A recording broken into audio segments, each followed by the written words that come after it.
Sanibona babukele emakhaya, namhlanje sila eMhlathuze Dam siphethe i-artist eliculayo uTimothy Mathunga Lion Paul.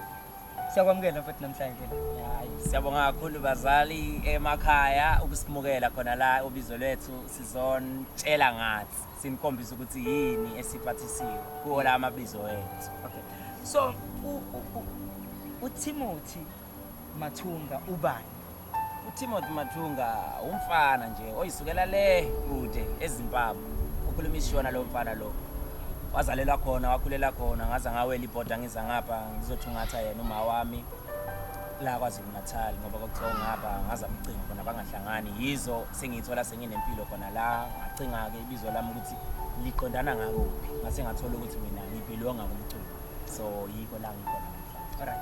So mangabe uthi uLion Paul livela phi legama leli from uTimothy because abantu banokuthatha amagama abo futhi bawa edita wena lokuthi uqhamuke washintsha wayale ngaphandle wabuya so Lion Paul kwaqhamuka phi yini ya motivator lo? Kumina yazi kwabanye ngiyengizwe mangilalela abanye abale kude sigcina sesithi hawu Illuminati ini ngiunderstand ukuthi kumina ngayibuza ngiyithola ukuthi ngumculo ukuthi kahlahle mina ngizokubiza ngokuthi ba yabo ngayibuza ngangithola igama engingabiza kodwa kuzongakholakala mangitshela umuntu ukuthi mina ngathi ngileke ngingazibona ngiperforma wonke umuntu ememeza ukuthi Lion Paul mangibuka ku stage yimina operformayo ngagcina lapho ngithatha ngathi ngiLion Paul and ngazizwa namanje ngiyifila ukuthi ngiLion Paul. So uLion Paul shukuthi wena igama leli esingaze sihlapha ngibonisiwe ukuthi mina nguLion Paul nako la ngikhona ibizo lami lola ekuthenje bathi uthi ngibufuna ubizo lakho uthi yini okuyona wazibona ukuthi uright ku-music wafuna igama walithola so libaluleke ngani ilentosa igama lakho kuwena? Mina libaluleke kakhulu ngoba ngathi sengicingi mina ngangangitholi ngokwami ngamandla ami futhi abangiphethe or ngathini la ngisuka khona babona ukuthi umntwana wethu yadinga ukuthi ethole indlela angahamba ngayo bangivezela le gama so linginika amandla leli gama kumina ngithi angazi ukuthi ngayichaza ngithini but i-feeling engenza ngijabula mangizibiza ngoLion Paul abantu ngibeza lokubiza. Okay, so uLion Paul ubani lo mgqugquzelayo insuku zonke ukuthi avuke abheke umculo avuke njalo ahleze ethi ngifuna ukuba lapha ngifuna ukukhipha ubani lo gqugquzela ubani lo semva kwaLion Paul omsupportayo? Yazi yami indaba iyahlekisa ngoba mina uqala kwami umculo ngiyofela and ngithi mangicula mina ngibe right but akekho umuntu onke ngamuzwa mina ethi hayi into yakho wena ayi-right or yini ngingasho ukuthi mina ukube angikaze ngiqine mina akekho umuntu owayezongiphusha ngemva kwami ukuthi awena Lion Paul nawo umculo push mina inspiration ngayithola kulabo abantu abasuka kude ngibuka umculo ngibuka ukuthi abanye abantu bayakwazi ukwenzisa kodwa mina ngoba ngiyenza lento kungani abantu bengakholeli kumina ngaziphusha kodwa ngaze ngahlangana nabafowethu esihlangana nabo ke emculweni ke awu sahlangana kwa umndeni nabo banginika indawo nangibanika indawo sahlangana into yethu ngoba siyiqhubile so ngingasho ukuthi ngiphushile ngaze ngafika kulabo abanye abantu abazama ukuyiphusha nabo so siyaphushana njengaso.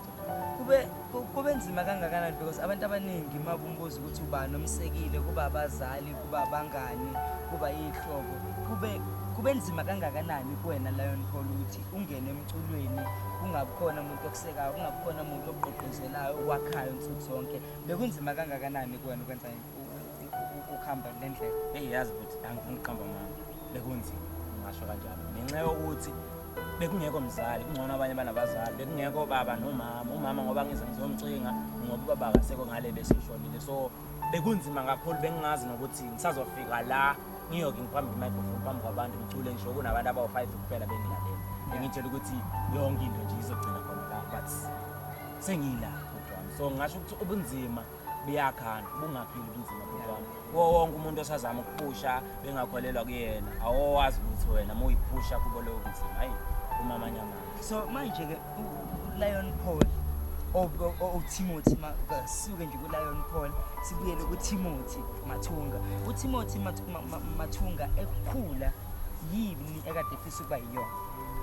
Yahlekisa yazi ukuthi namuhla uTimothy Mathunga unerust kodwa uTimothy Mathunga lona umbukayo wayehalela ukuba yiphoyisa okungakholakala but ngoba ke mina ngathi ngikhula ngifunda ngathi ngina 14 baba washona ngingasakwazi ukuqhubeka kahle esikoleni plus benginabo ama-siblings sebekumele nami ngiwanakekele ngiyimncane kunjalo kodwa ngibeka imini ibhuti omdala so ngakhetha ukuthi ngime kancane ngizoqhuba mina empilweni yami sengiyi-right ngaphuma-ke ngazoyiphusha. Yeah.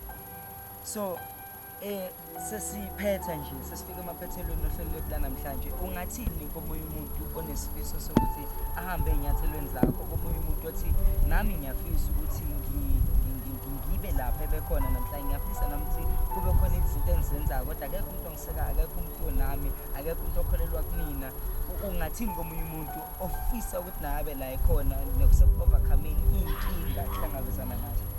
Kodwa wami ngingathini angizami ukuzenza umlungu oro ini kodwa ngizozama ukusho kanje. There is nothing impossible. If you want it in your life, you will make it. Your dreams is in your hands, my brother, my sister. Nothing is impossible. That's all I can say. Nothing is impossible. Siyabonga kakhulu sesiyibuyisela emuva kunina ababukela emakhaya. Lolu ubizo lwami uTimothy Mathunga owaziwa ngoLion Paul. Lo okade ekhuluma naye bekumina enhloko kaChiliza. Siyabonga kakhulu. Ngiqhubeke nihlale nathi kusasekuningi sisazoza nako. Sisazowaletha ama-artist amaningi afana naye azoza nezitori zawo ehlukile. Siyabonga kakhulu. Siyabonga. Hayi sibonga kakhulu.